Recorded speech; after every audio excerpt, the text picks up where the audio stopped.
Couple weeks back, it was announced that Warner Brothers Discovery was going to be splitting off as a company. Okay, instead of, proper cost cutting, instead of figuring out what exactly they could do with their gigantic treasure trove of IPs to actually appeal to people to dig into that $40 billion debt load that they have as a company. Nah, man, we're just going to make two separate, distinct companies because, whenever somebody's in like a massive amount of credit card debt, if they have a giant mortgage or something like that, instead of having to repay that, no, this is a Hollywood company. This is a Hollywood Studios, okay? We make movies. We're important people that are over here. Instead of having to deal with, financial burdens and the repercussions of our own silly decisions, we can just make two different legally distinct companies and we can just go on and trudge forward into the future. It's just so wonderful that we can have all of these different aspects take place, but hey, at least we got some information, we got some specifics coming out of Comic-Con of all places, which is so wild, right? Because a lot of the big studios, okay, speaking of which, a lot of Hollywood just kind of checked out of San Diego Comic-Con this year for, I'm not entirely sure what reason it was, but yeah, Warner Brothers was up there, and while they let James Gunn ramble on about DC, and everybody just collectively rolled their eyes, except for all of his gooners that are out there saying that Superman is literally the most successful Superman film of all time, because hey, domestically it has good holds, and it just surpassed Man of Steel, and obviously it trounces 1978. Where did I get 20-something? Anyways. No, but if you adjust for inflation, don't worry about that, because we don't talk about inflation unless, of course, it's a kink in regards to James Gunn. But no, he's Marvel's, he's the bane of Marvel and a messiah of DC moving forward. So everything that he does is gold. I'm sure a lot of people are going to be watching Peacemaker Season 2 to see how that makes sense. But we're talking about the parent company this time around. Equally stupid people with just more prestigious titles, I guess. But Warner Brothers Discovery announces post-split company names, executive leadership teams. Yeah, all of the people that I wouldn't say drove the company directly into the ground, but the people that at least, helped it out with a lot of their stupid decisions. But Warner Brothers Discovery has unveiled the corporate names and senior leadership teams for when the company separates into two separate entities, expected to be completed sometime next year, mid-2026. So we'll be talking about this sometime next year, and I'm sure it'll be just as exciting then. The new publicly traded companies will be Warner Brothers, Streaming and Studios, and Discovery. Okay, cool. So we're back to the same spot that we were 5 years ago. But yes, as was described a couple of weeks ago, the Streaming and Studios company, which will comprise Warner Brothers Television, Warner Brothers Motion Pictures, DC Studios, HBO Max, and Warner Brothers Gaming Studios, as well as their film and television libraries, will be called Warner Brothers. Okay. According to WBD, that's honoring the legacy of more than a century of industry-defining storytelling. All right.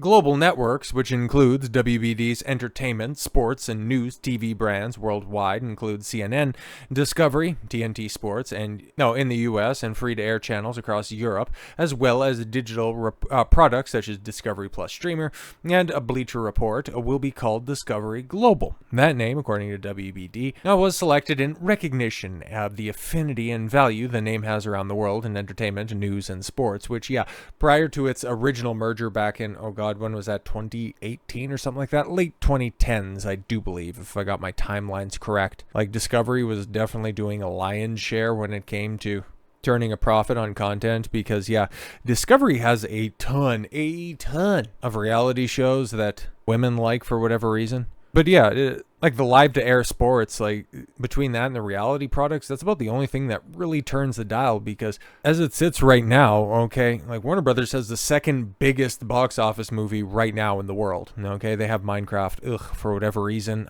They have a certain take on F1. They're also going to be doing the one movie that I have hope for this year in Mortal Kombat 2. So all of that is ultimately trumped by whatever the NBA, NHL, and college sports can do, okay? So all of the debt, as we learned when these plans were first put into motion a few weeks back, is going to be lumped on the Discovery side of things, and Warner Brothers can go ahead and just rack up their own debt unencumbered by what has been, Meanwhile, the money-making side of this proposition, yeah, they can go ahead and try to get out from underneath that mountain of terrible decisions. As previously announced, Warner Brothers will be led by President and CEO David Zaslav, currently President and CEO of Warner Brothers Discovery. The TV-centric Discovery Global would be headed by Gunnar Weidenfels, currently the CFO, the money men of money men over at Warner Brothers Discovery, who will serve as President and CEO. The creation of Warner Brothers Discovery Global largely unwinds Discovery Communications' $43 billion acquisition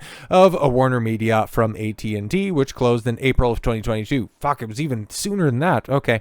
Although with the split, the former Turner Warner Media TV networks, including CNN, TBS, TNT, True TV, and the Cartoon Network, are being housed with Discovery Global. Following the split, Zaslav's new employment agreement as CEO of Warner Brothers will significantly reduce his target annual compensation. The company said last month the Weidenfels pay package will be upped from his existing CFO compensation. Yeah, because he's going to be taking on, I guess, more responsibility as the CEO of the Discovery side of things to reflect his, expanded responsibilities. So, yeah, all of that seems to check out. But ultimately, okay, like this really does seem like shuffling the deck chairs on the Titanic, but what are we going to be doing moving forward? Well, apparently, okay, and I'm taking this with a bucket full of salt, Warner Brothers and Discovery Global officers, yes, a list shows no diversity or inclusion officers is WB ditching DEI. Geez, this seems quite reminiscent of something we've talked about recently as well, but let's take a look at the fine print as WBD splits into two companies. That Park Place has received information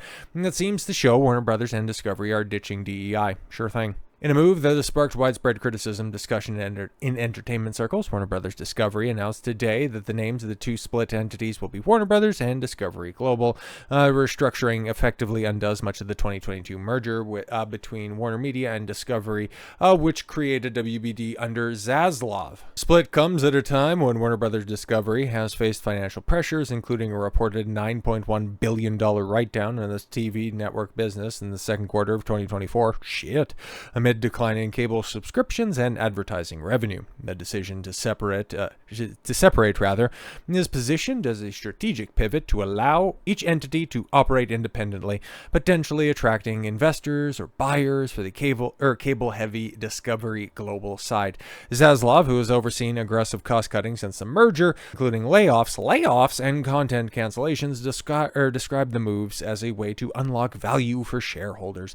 Investigative journalist Jonas J. Campbell, of that Park Place, shared on X shortly after the split news that he obtained internal WBD employee email listing officers of the post-split Warner Brothers and Discovery Global entities. Campbell's thread, highlighted a notable absence. No officers with titles related to inclusion, diversity, or equity. The list includes CEO of the Motion Picture Group, Chief Legal Officer, Chairman of Content for HBO and HBO Max, Chief Operating Officer, Co-Chair CEO of Motion Pictures, Chairman and CEO, Chief Communications Officer, Public Affairs Officer, Chief Accounting, co-chairs, CTOs. Okay, that's on the Warner Brothers side. On the Discovery side, CTOs, Chief People and Culture Officer.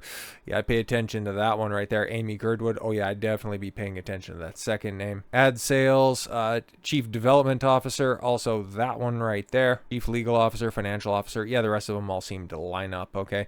Campbell noted that Warner Brothers is still seeking a CFO and Chief People and Culture Officer, but emphasized the lack of DEI-specific roles for either company. Nah, man, right there. I think we already know what's going to be happening because, okay, cool. You just take a look at the landscape of entertainment in about, I would say, the second half of 2024 all the way through until today. What has succeeded, okay, in general, okay, and not so much anti-woke, but just content and entertainment devoid of progressive proclivities. Anything that specifically dives in that direction, I mean, just take a look at the Late Show getting canceled by Paramount. Okay, it just became and has been for years anti-Trump rhetoric on loop with every episode. And yeah, because people are, just tuning out of that stuff en masse and in droves, it does away with that stuff. And what is succeeding, or at least being presented as being successful?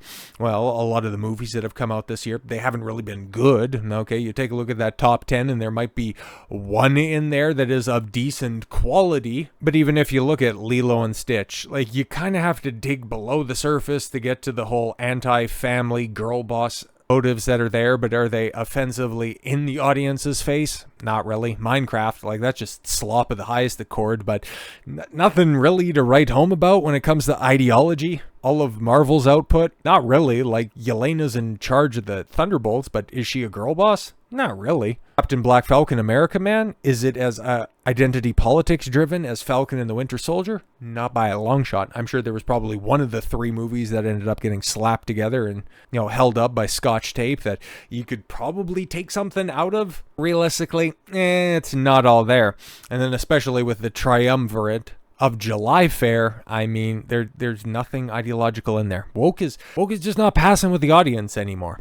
But does that mean that it's going anywhere? I mean, we talked about this not that long ago. SkyDance tells FCC it will create a CBS News ombudsman, eliminate DEI at Paramount. But we went over this not that long ago. SkyDance, for its part, does not have DEI programs in place today and will not establish such initiatives. The company is committed to ensuring that the storytelling reflects the many audiences and communities it serves in a manner that complies with non-discrimination requirements and other applicable laws. So yeah, we're going to stop with our discriminatory hiring practices, but we're still going to tell the exact same terrible stories. We're just going to go ahead and call it something different because we don't have a DEI department.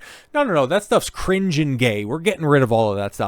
We're just going to call it representative storytelling. We're just going to call it reflective storytelling. So yes, we're getting into an era where woke and DEI storytelling, that's gone. That's in the past. We tried it. It didn't work. The audiences didn't respond to that appropriately. But are we getting rid of all of those ideologies? Well, I mean, you take a look at the people that are still in the writing room and the people who are behind the camera, and they still have those exact same political leanings. So why would you think that they're going anywhere, especially if all of the same people are keeping their same spots? We're just simply shuffling deck chairs. Don't get it twisted.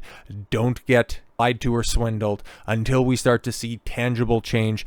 Don't believe the hype. Don't believe the lies, because these communists, they're in it for the long haul, and McCarthy didn't go far enough. So with all that said, thank you all very much for the gift of your time. I've been Don Coswell. I want you to follow your gut and get after it. Take care, everyone.